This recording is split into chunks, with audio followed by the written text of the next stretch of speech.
فرصة للمغرب كاسون بونيو.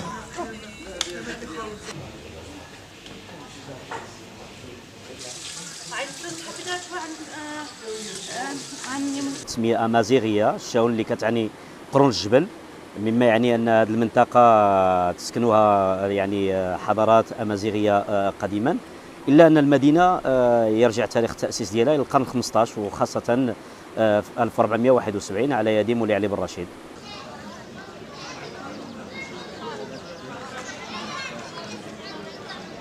المدينة هي احتضنت واحد العدد كبير ديال العائلات من الأندلس، منها عائلات مسلمة ثم عائلات يهودية، وكان بالنسبة لهذه العائلات هو وجود فضاء اللي كيحتميوا فيه من يعني من الاعتداءات المتكررة آنذاك.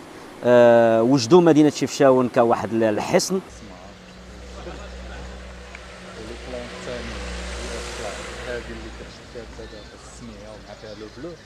إذا تكلمنا على مولاي علي بن رشيد، هو الأمير الذي كان يحكم في هذه المدينة، لأن الفترة هي كانت فترة الوطاسيين بالمغرب، وكانت شفشاون يعني تسير، ويعني حاكمها هو مولاي علي بن رشيد كحاكم هذه المدينة، وكان يسمى أو كان له هذا اللقب الأمير.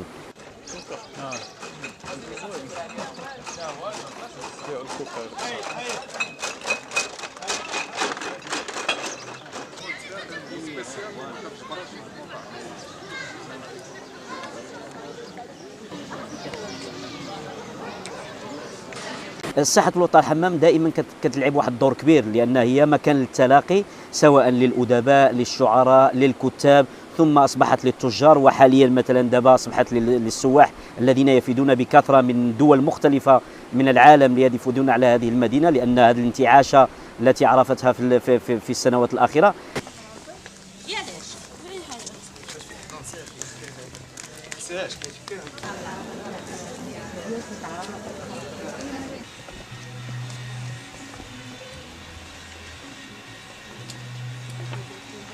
ما يحيط بالساحة أو ما يوجد بالساحة يعطينا مثلا واحد الفكرة على أن الساحة لعبت واحد الدور كبير في التجارة، في التلاقي، في التواصل، سواء علميا ثقافيا ثم تجاريا.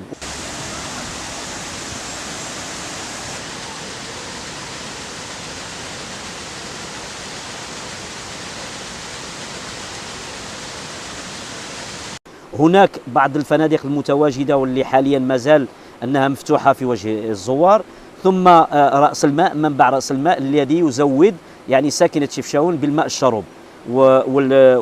وعادة ما يقول سواء الفنانين أو الشعراء بأن شفشاون هي هيبة لهذا المنبع اللي هو منبع رأس الماء.